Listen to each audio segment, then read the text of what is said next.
आपकी फ़ोटोग्राफ़ी हो, आपका DSLR कैमरा हो, आपका सिनेमा कैमरा हो, आपका मिररलेस कैमरा हो या आपकी वीडियोग्राफी हो, ये सारी चीज़ें तीन चीज़ों के गिर्द घूमती हैं। इनमें सबसे पहला है आपकी शटर स्पीड, दूसरा है अपर्चर, तीसरा है ISO। बहुत ही ईजी है ये तीनों चीज़ें। आप जो है इस 3-4 मिनट की वीडियो में इंशाल्लाह मैनुअल सेटिंग करना सीख जाएंगे कि आप इन तीनों चीज़ों को मैनुअली किस तरीके से कंट्रोल कर सकते हो। तो मैं जो आपको ज़्यादा टेक्निकली नहीं फंसाऊँगा, मैं आपको लाइव दिखाऊँगा कि ये तीनों चीज़ों को कैसे कंट्रोल करते हैं। तो दोस्तों मैं आपको ज़्यादा कॉम्प्लिकेटेड नहीं करूंगा, मैं आपको लाइव दिखाऊंगा कि लाइव ये चीज़ें किस तरीके से वर्क करती हैं।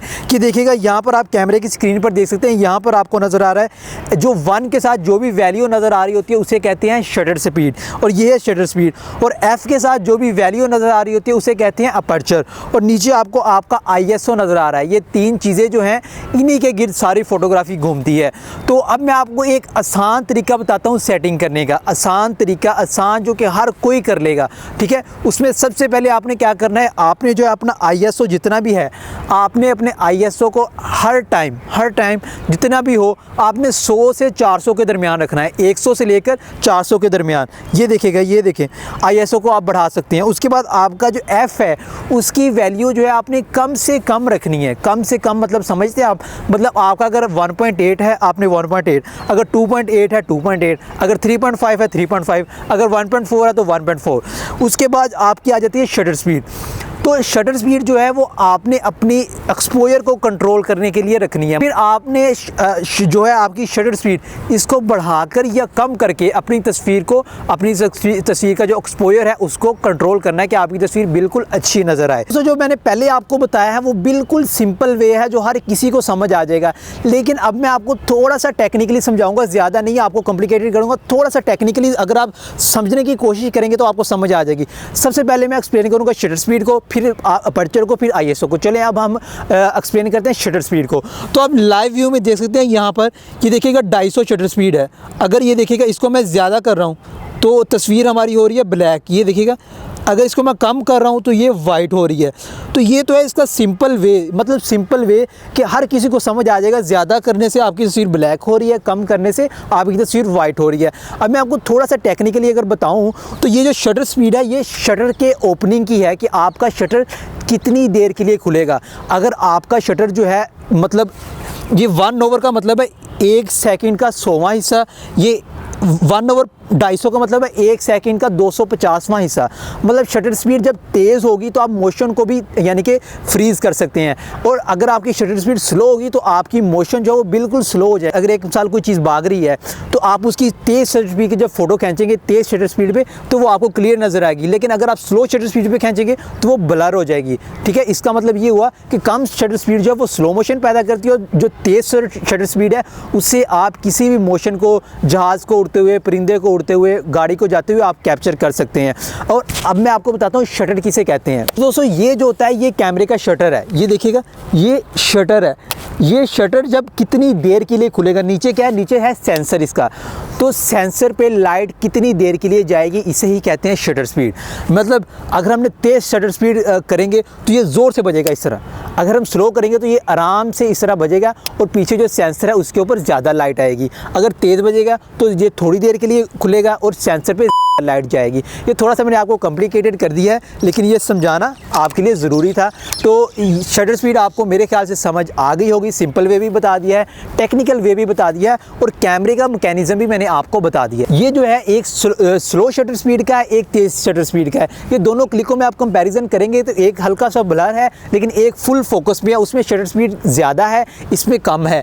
तो ये जो है मैंने आपको तस्वीरें दिखा दी है 2-3, ये देख लें तो इससे आपको अंदाज़ा हो जाएगा। तो अब मैं आपको बताऊँगा अपर्चर के बारे में। हमेशा कैमरे के ऊपर जो F के साथ वैल्यू लिखी होती है उसे कहते हैं अपर्चर। अपर्चर ये देखिएगा सिंपल वे बताने लगा हूँ जो हर किसी को समझ आ जाएगा, वो वे पहले सुन लें। सिंपल वे में ये आप देखिए 1/8 है। अगर आप ज़्यादा करेंगे तो तस्वीर ब्लैक हो रही है, ठीक है। अगर आप कम करेंगे तो तस्वीर वाइट हो रही है। पहला इसका सिंपल वे ये हो गया। दूसरा सिंपल वे ये है जितना कम होगा, जितना F के साथ वैल्यू कम होगी उतना ही ज़्यादा आपकी फ़ोटो के पीछे ब्लर आएगा। ये देख सकते हैं आप तस्वीर, एक में 2.8 है, इसके पीछे आप देख सकते हैं बहुत ज़्यादा ब्लर है। एक जो है इसके अंदर 7.8 है, इसके पीछे ज़रा भी ब्लर नहीं है। दोस्तों अब मैं आपको बताता हूँ टेक्निकल वे में कि टेक्निकल वे में होता क्या है। जो F के साथ जो वैल्यू लिखी होती है 1.8, 7.8 क्या है। तो अपर्चर जो है आप देख सकते हैं ये लेंस इस टाइम पूरा खुला हुआ है, इसके अंदर पूरी लाइट आ रही है, इसका मतलब ये 1.8 पे है। जब कैमरे के अंदर आप इसकी जो वैल्यू है वो 2.8 या 3.5 करेंगे तो ये सुकड़ जाएगा, ये थोड़ा सा बंद हो जाएगा, तो इसके अंदर लाइट कम आएगी, ठीक है। तो ये जो है इसका असल मैकेनिज्म है, ये लेंस के ऊपर ज़्यादा डिपेंड करता है। आपके लेंस के ऊपर आपकी वैल्यू लिखी होती है, ये 1.8 है, ये 2.8 है, ये 3.5 है, या 5.6 है, या 1.4 है, या 1.2 है। तो ये जो है वैल्यू लेंस के ऊपर ज़्यादा डिपेंड करती है। आप जो है लेंस जो है हमेशा जो है कम से कम अपर्चर वाला लें, जिसके अंदर आपका ज़्यादा ओपन हो और लाइट ज़्यादा आएगी, आपके पीछे ब्लर ज़्यादा आएगा। तो ये टेक्निकल जो चीज़ है वो ये है अपर्चर की। तो ये जो दो तस्वीरें मैंने आपको दिखा रहा हूँ, ये एक जो है वो आपका अपर्चर पूरा खुला हुआ 2.8 पे है, एक पे 7 पॉइंट या इससे कम है। इसका मतलब ये है कि इसके पीछे ज़्यादा ब्लर है, उसके पीछे कम ब्लर है, तो इसे ही अपर्चर कहते हैं। तो दोस्तों अब हम एक्सप्लेन करते हैं ISO को। ISO में आपको लाइव दिखाता हूँ, जो कि बच्चे को भी समझ लग जाएगा कि क्या चीज़ है।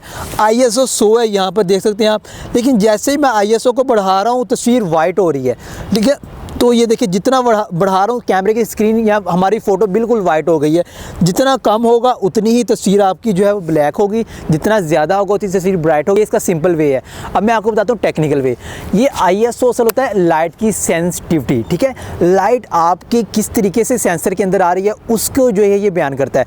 मतलब ये मैं आपको दो तस्वीरें दिखा रहा हूँ। ये पहली तस्वीर जो है ये 100 ISO पे है, लेकिन जो दूसरी तस्वीर है वो है 1600 ISO पे। इन दोनों में फ़र्क बताता हूँ। अब जो 100 ISO पे तस्वीर है वो बिल्कुल क्लियर है, लेकिन जो 1600 पे है उसके अंदर ग्रेन्स हैं। जब आप लाइट की सेंसिटिविटी को ज़्यादा बढ़ा देते हैं तो आपकी तस्वीर के अंदर या आपकी वीडियो के अंदर ग्रेन्स आने शुरू हो जाते हैं, छोटे छोटे ग्रेन्स होते हैं। ये तस्वीर उससे ख़राब हो जाती है और आपकी तस्वीर किसी काम की नहीं रहती। अगर आप वीडियो के अंदर देखें तो वीडियो में भी यही फिनोमिना है, जितना ज़्यादा करेंगे आप ISO को उतनी ही आपकी वीडियो के अंदर ग्रेन्स आएंगे, ठीक है। तो ये असल में उसका फिनोमिना है ISO का। ISO आपका हमेशा 100 से 400 के दरमियान रहना चाहिए, जो कि अच्छी बात है। अगर ज़्यादा बढ़ाएंगे तो आपकी वीडियो में ग्रेन्स आएंगे, आपकी फ़ोटो में ग्रेन्स आएंगे। दोस्तों अब मैं आपको कुछ तस्वीरें दिखा रहा हूँ जो कि आपको शटर स्पीड, अपर्चर, ISO को बयान करती है। ये तस्वीरों को गौर से देख लीजिएगा, आपको इनके अंदर सारी समझ लग जाएगी। इसके ऊपर मैंने शटर स्पीड, अपर्चर और ISO को मेंशन करके आपको दिखाया हुआ है, ठीक है। तो आज की वीडियो जो है दोस्तों हमारी यहीं तक, अगली वीडियो तक दोस्तों अल्लाह हाफिज़, बाय बाय।